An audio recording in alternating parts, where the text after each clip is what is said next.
Good morning, students. This is part 1 of surface chemistry chapter, and I'm your chemistry teacher Swati. So let's start with the chapter introduction, which is surface chemistry. So it is a branch in a chemistry which deals with the study of the phenomena occurring at the interface of two phases. अब दो phases के interface पे जो भी phenomena होगा उसकी study हम surface chemistry में करेंगे. Surface represents the physical boundary of any condensed phase like liquid or solid. तो surface जो है liquid या solid की physical boundary को represent करेगा and it separates one phase from another. For example, interfaces existing between two immiscible liquids like oil and water. Fine. So between a metal and a gas like platinum and hydrogen.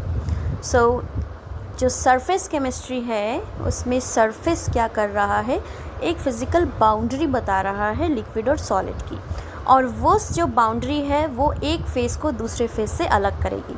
जैसे कि oil और water में अगर हम उन दोनों को mix कर दें तो मिक्स करने के बाद हम देखेंगे कि ऑयल और water they are immiscible and they are separated by a physical boundary that is known as the interface. Fine, that is the interface. Similarly, between a metal and a gas like platinum and hydrogen. अब metal और gas में like जो hydrogen gas है या platinum metal है, जब gas metal पे absorb होगी तो उनके बीच में भी एक फिजिकल बाउंड्री रहेगी, that is the interface. A liquid and a gas etcetera. The surface और interface between two phases is represented by hyphen और स्लैश. अब दो फेजेस के बीच में जो भी सरफेस या इंटरफेस होगा उसे हम हैश या हाइफन से स्लैश से रिप्रेजेंट करेंगे. For example, between the solid and the liquid, the interface is represented by solid/liquid, and there is no interface between the gases and they are completely miscible with one another. Now next is the adsorption. So what do you mean by adsorption now? The phenomena of attracting and retaining the molecules of a substance on the surface of a liquid or a solid resulting into a higher concentration of the molecules on the surface is called adsorption. अब adsorption में क्या होता है बेटा, किसी substance की surface के ऊपर कुछ मॉलिक्यूल्स या तो अट्रैक्ट हो जाएं या उसी सरफेस पर रिटेन हो जाएं. तो जब सरफेस के ऊपर मॉलिक्यूल्स अट्रैक्ट होंगे या रिटेन होंगे तो उससे क्या होगा, उस मॉलिक्यूल्स की कॉन्सेंट्रेशन सरफेस पे बढ़ने लग जाएगी. तो जब मॉलिक्यूल सरफेस पे जाके अट्रैक्ट हो जाएं, सरफेस की तरफ अट्रैक्ट हो जाएं, बट वो बल्क में ना जाएं, उसके सरफेस के ऊपर अट्रैक्ट रहें या रिटेन रहें, तो इस ऊपर रहने की फिनोमिना को हम बोलते हैं adsorption. Fine, adsorption is not a bulk phenomena, it is a surface phenomena. यहाँ पे किसी भी सब्सटेंस के सरफेस पे आपका कोई मॉलिक्यूल रहेगा, अंदर नहीं जाएगा. So it is also called the positive adsorption. इसे हम पॉजिटिव एड्सॉर्प्शन भी बोलते हैं. Now the surface on which adsorption takes place, जिस पे एड्सॉर्प्शन होगा उसे हम बोलेंगे एड्सॉर्बेंट, एंड जो एड्जॉर्ब्ड होगा उसे बोलेंगे एड्सॉर्बेट. अगर हमने ये एक सपोज कंसिडर किया मेटल का सरफेस, तो मेटल की सरफेस पे आपको गैस एड्जॉर्ब करनी है ना, तो मेटल सरफेस कहलाएगा एड्सॉर्बेंट, और जो गैस इस पे आप एड्जॉर्ब कराएंगे that gas will be known as the adsorbate. ये एड्सॉर्बेट क्या होगी, this will be your gas. Now types of adsorption, अब ये दो टाइप के हैं, one is the physical, other is the chemical. तो फिजिकल एड्सॉर्प्शन या physiosorption. What do you mean by the physical adsorption now? When a gas is adsorbed on the surface of a solid by van der Waals forces without forming any chemical bond between adsorbate and adsorbent, it is called the physical adsorption. अगर कोई gas के molecules solid surface पे जाके retain हो रहे हैं या attract हो रहे हैं और उनके बीच में कोई भी केमिकल बॉन्ड नहीं है, बल्कि वो weak van der Waals forces से अट्रैक्टेड है, तो जहाँ पे adsorption weak van der Waals forces से होगा उस हम एड्सॉर्प्शन को बोलेंगे physical adsorption. Example, adsorption of CO2 gas on the surface of charcoal, कि सरफेस ऑफ चारकोल पे चारकोल के ऊपर CO2 गैस का adsorption is the example of physical adsorption. So in physical adsorption आप में आपका जो भी एड्सॉर्ब होगा मॉलिक्यूल किसी दूसरे सब्सटेंस के ऊपर, उनके बीच में जो भी अट्रैक्शन रहेगी that will be the weak van der Waals forces, not the chemical bond. Now the next, which is the chemical adsorption. Now when a gas is held adsorbed on the surface of a solid by forces similar to those of the chemical bond, the type of adsorption is called the chemical adsorption. अब जब adsorption इस तरीके से हो रही है कि gas surface पे गई सॉलिड के और उस गैस ने उस सरफेस के साथ केमिकल बॉन्ड बना दिया, तो जब केमिकल बॉन्ड टाइप एड्जॉर्प्शन होगा कि जब किसी गैस ने मीन्स किसी एड्जॉर्बेट ने अगर एड्जॉर्बेंट के साथ एड्जॉर्ब होने के बाद पहले तो ऑब्वियस सी बात है weak van der Waals forces से अट्रैक्ट होंगे, उसके बाद अगर उनके बीच में केमिकल बॉन्ड बन गया तो उस एड्जॉर्प्शन को हम बोलेंगे केमिजॉर्प्शन और the chemical adsorption. And this type of adsorption leads to the formation of surface compound. So इस एड्जॉर्प्शन से क्या होता है, सरफेस के ऊपर नए कंपाउंड्स बनते हैं। So that leads to the formation of surface compounds. Now next is the difference between the physisorption and the chemisorption, which is very important, जो पूछ लिया जाता है कई बार। Only van der Waals forces are present between adsorbate and surface of the adsorbent। ये physics option की बात कर रहा है कि एड्जॉर्बेट और एड्जॉर्बेंट में सिर्फ क्या प्रेजेंट होगा, weak van der Waals forces. Chemisorption, chemical bonds are found between the adsorbate and the surface of adsorbent. अब केमिकल ऑप्शन में क्या होगा, केमिकल बॉन्ड्स होंगे दोनों के बीच में। अब physisorption it usually takes place at a low temperature. अब ये आपका लो टेम्परेचर पे होगा and it decreases with increasing temperature.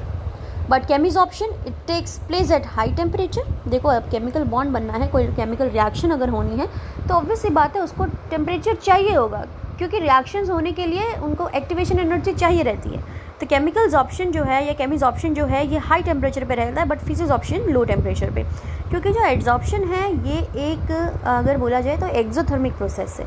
और एक्सोथर्मिक प्रोसेस जो भी होंगी बेटा उन केस में टेम्परेचर बढ़ाने पे रिएक्शन हमेशा बैकवर्ड जाएगी, यानी कि उस केस में रिएक्शन जो है वो आगे की तरफ नहीं जाएगी, प्रोडक्ट ज़्यादा नहीं देगी, तो रिएक्शन डिक्रीज़ हो जाएगी उस केस में। प्रोडक्ट के जो प्रोडक्ट है रिएक्शन की वो डिक्रीज़ हो जाएंगे।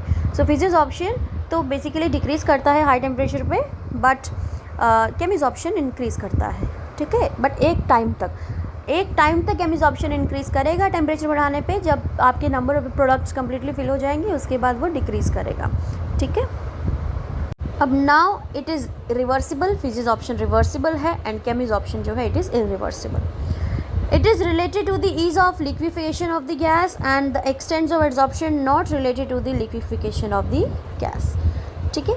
Now it forms multi molecular layers, physisorption में मल्टी मॉलिकुलर लेयर्स बनती हैं and in chemisorption it forms monomolecular layers, इस केस में मोनोमॉलिकुलर लेयर्स बनेंगी। It does not require any activation energy, physisorption में एक्टिवेशन एनर्जी की requirement नहीं है, बट केमिजॉर्प्शन में it requires the activation energy. So this is the difference between the physisorption and the केमिजॉर्प्शन।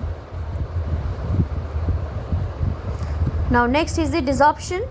अब desorption क्या है या sorption क्या है हम इस स्लाइड में पढ़ेंगे। डिसॉर्प्शन क्या है, it is the reverse of adsorption which involves the removal of the substance adsorbed from the surface and the process of desorption can be carried out by reducing the pressure and by heating। अब desorption क्या है, जब एक बार gas adsorb होगी और adsorb होने के बाद अगर जो गैस एड्जॉर्ब्ड है वो उसकी सरफेस से रिमूव होने लग जाए, तो जब एड्जॉर्प्शन खत्म होने लग जाएगा, जब रिमूव होने लग जाएंगे मॉलिक्यूल्स जो सरफेस पे एड्जॉर्ब्ड है, तो उस रिमूवल प्रोसेस को हम बोलते हैं desorption and this is known as the desorption. और डिसॉर्प्शन किस वजह से हो सकता है, या तो प्रेशर रिड्यूस होने की वजह से या टेम्परेचर इंक्रीज करने की वजह से। So it can be carried out by reducing the pressure और by heating.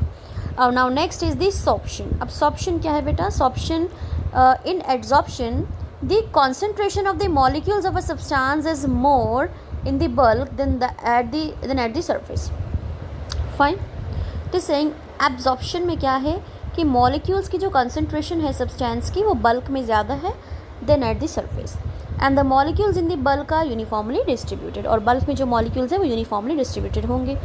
If the concentration of the molecules of a substance is more in the bulk but molecules are not uniformly distributed, अगर concentration जो है molecule के substance की bulk में ज़्यादा हो और molecules uniformly distributed ना हो, तो उस केस को हम बोलेंगे negative adsorption। क्या बोलेंगे, negative adsorption।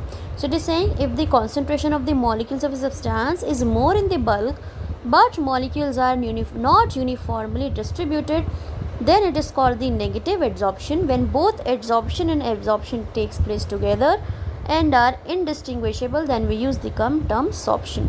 तो sorption में क्या है बेटा, sorption में आपका क्या होगा, sorption के अंदर adsorption और absorption दोनों ही प्रोसेस एक साथ रहेंगे और जब दोनों ही प्रोसेस indistinguishable हो जाए कि आप पता ही ना लगा पाए कि वहाँ adsorption भी है और absorption भी है, उस प्रोसेस में आपको टर्म यूज़ करेंगे दैट इज़ द sorption।